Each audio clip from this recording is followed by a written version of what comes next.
ये बात सच है कि हमारे मुल्क के बहुत से इतिहासकारों ने मुस्लिम जो शख्सियात हैं और ख़ास तौर पर जो मुग़ल शासक रहे हैं उनके बारे में बहुत सी ऐसी तस्वीरें पेश की हैं जो कहीं ना कहीं उनको एक विलन के तौर पर समाज के सामने पेश करती हैं।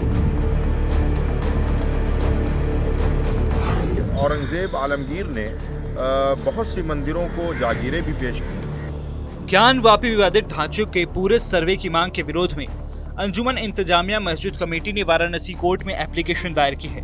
इस एप्लीकेशन में न केवल हिंदुओं की याचिका का विरोध किया गया है बल्कि औरंगजेब के आतंक को धो पहुंचने का प्रयास भी किया गया है। इसमें कहा गया है कि औरंगजेब निर्दयी नहीं था और उसने आदि विश्वेश्वर मंदिर को नहीं तोड़ा था। बता दें कि हिंदुओं ने पूरे विवादित ढांचे के ASI सर्वे के लिए याचिका डाली थी।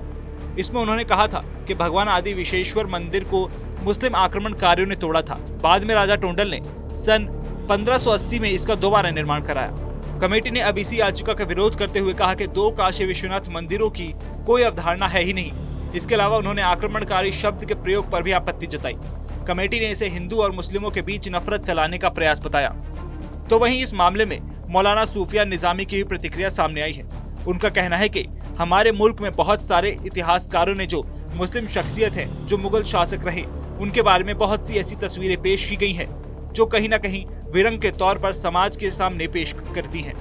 सच्चाई ये है कि औरंगजेब आलमगीर ने बहुत से मंदिरों को जागीरें पेश की हैं, चाहे वो सोमेश्वर नाथ महादेव मंदिर या जंगमबाड़ी का मंदिर हो। ये बात सच है कि हमारे मुल्क के बहुत से इतिहासकारों ने मुस्लिम जो शख्सियात हैं और ख़ास तौर पर जो मुग़ल शासक रहे हैं उनके बारे में बहुत सी ऐसी तस्वीरें पेश की हैं जो कहीं ना कहीं उनको एक विलन के तौर पर समाज के सामने पेश करती हैं।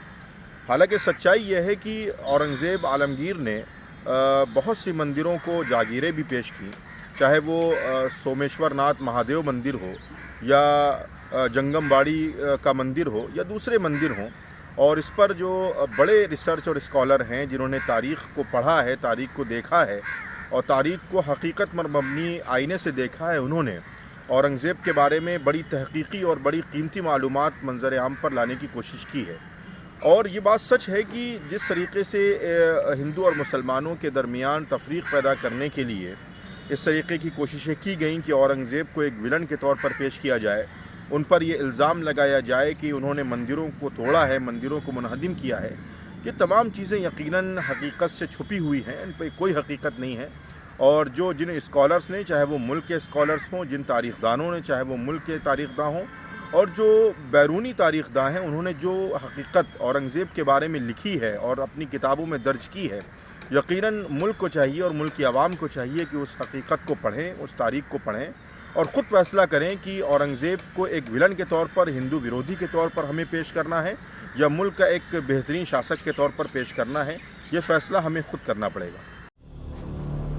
आपको बता दें कि एप्लीकेशन में कहा गया है कि जमीन पर जो मस्जिद है वो हजारों सालों से है, वो कल भी थी, आज भी है। वाराणसी में मुसलमान या पड़ोस के जिलों के मुसलमान अधिकार के नाते और बिना किसी पाबंदी के नमाज पंजगाना और नमाज जुमा और नमाज ईदान यहाँ अदा करते हैं।